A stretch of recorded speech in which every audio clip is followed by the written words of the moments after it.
पटना से गए IPS officer Mumbai से खाली हाथ लौट आए हैं। क्वारंटाइन का समय भी पूरा नहीं हुआ, पहले ही वापस कर दिया क्योंकि नेताओं में आपसी जंग शुरू हो गई थी। महाराष्ट्र वाले दिखाना चाह रहे थे हम बड़े नियम से काम कर रहे हैं, और पटना वाले दिखा रहे हैं हम।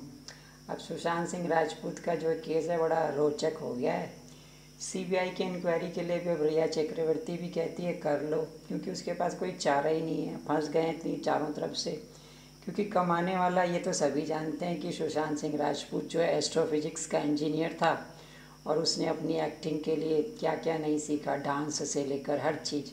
तो जो मेहनत से उतने ऊपर गया और उसने करोड़ों कमा लिए थे, और आके कोई 6 साल लिवन रिलेशनशिप में रह भी गर्लफ्रेंड चली जाए, और फिर 1 साल में आई गर्लफ्रेंड उसके भाई के साथ उसके सारे फंड्स मैनेज करे, तो उंगली तो उसी पे ही जाएगी। जो चुपचाप निकल गई 6 साल रहकर, उस पर ज़्यादा उंगली उठाएंगे नहीं, क्योंकि उसको उसके पैसे चाहिए ही नहीं रहे होंगे।